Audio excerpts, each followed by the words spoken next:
Hello bachcho, let's read the following question. Radioactivity is the property by virtue of which dash without being forced by dash. Question में क्या पूछा है कि radio activity एक ऐसी property होती है जिसकी वजह से क्या होता है बिना किसके forced by. So first of all, we will talk about the key concept used in the question. इस क्वेश्चन पे क्या की कॉन्सेप्ट अप्लाई हो रहा है.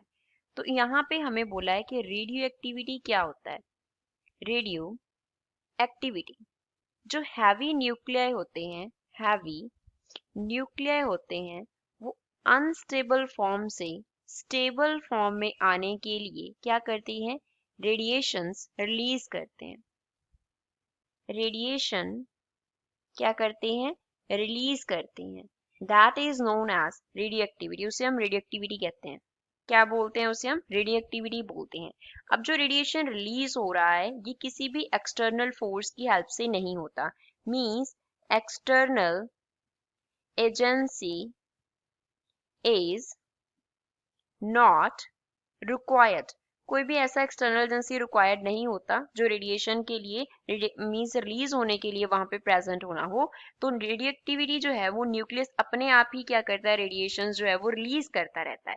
अब इसकी पहले हम एग्जाम्पल अंडरस्टैंड करते हैं, उसके आफ्टर हम क्वेश्चन को आंसर करेंगे. हमारे पास बेसिकली 3 टाइप्स ऑफ डिके होते हैं रेडियो एक्टिविटी जिसे हम बोलते हैं. एक अल्फा डिके होता है, एक हमारे पास होता है बीटा डिके, एंड थर्ड क्या होता है, गैमा डिके होता है. Gamma decay. सपोज जो न्यूक्लियस कन्वर्ट हो रहा है उसको हम P से डिनोट कर रहे हैं. P का मीन्स क्या है, P here represents parent nuclei. जो न्यूक्लियस जो है कन्वर्ट हो रहा है पेरेंट न्यूक्लियस, उसे हमने P से डिनोट किया. और कन्वर्ट होने के आफ्टर जो हमारा रिजल्ट होता है वो D daughter nuclei we will say के बनता है. क्या बन गया, डॉटर न्यूक्लियस बन गया. अब यहाँ से जो अल्फा डिके होता है मींस यहाँ पे क्या रिलीज होता है, अल्फा पार्टिकल रिलीज होता है. अल्फा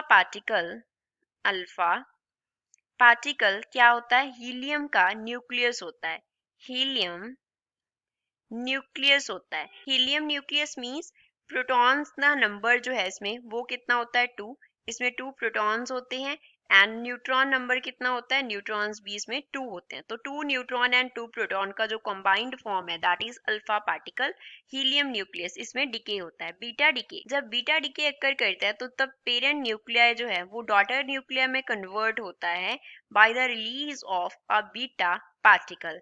तो जो बीटा पार्टिकल है वो बेसिकली एक इलेक्ट्रॉन होता है. Beta particle is a electron. Electron का इमिशन जो होता है that is known as beta decay. Gamma decay में पेरेंट न्यूक्लियाई जो है वो डॉटर न्यूक्लियाई में कन्वर्ट होता है by the release of gamma radiation. Gamma क्या है हमारे पास, रेडिएशन होता है. गैमा रेडिएशन होता है. दैट मीन्स रेडिएशन जो है in the form of photon nuclei release करता है एंड वो डॉटर न्यूक्लियाई में कन्वर्ट हो जाता है. तो यहाँ पे पेरेंट न्यूक्लियाई क्या है, हैवी न्यूक्लियस है. डॉटर न्यूक्लियाई क्या है, लाइट न्यूक्लियस है. तो हैवी न्यूक्लियस जो है, हैवी पेरेंट न्यूक्लियस जो है वो क्या हो रहा है, डिसइंटीग्रेट हो रहा है. डिसइंटीग्रेट विदाउट किसकी हेल्प से, without being forced by external agency. external agency, बाहर से हम कुछ नहीं लगा रहे लेकिन एक हैवी न्यूक्लियस जो है वो क्या हो रहा है, डिसइंटीग्रेट हो रहा है. तो हम फर्स्ट ब्लैंक में क्या फिल करेंगे, हैवी न्यूक्लियस डिसइंटीग्रेट्स, ये हम फर्स्ट में फिल करेंगे. Radioactivity is the property by virtue of which heavy nucleus disintegrates without being forced by. Second में हम क्या फिल करेंगे, एक्सटर्नल एजेंसी. तो एक्सटर्नल एजेंसी कहाँ पे आ जाएगा, सेकंड ब्लैंक में आ जाएगा. So this is final answer for the given question. I hope you understood it well. Thanks.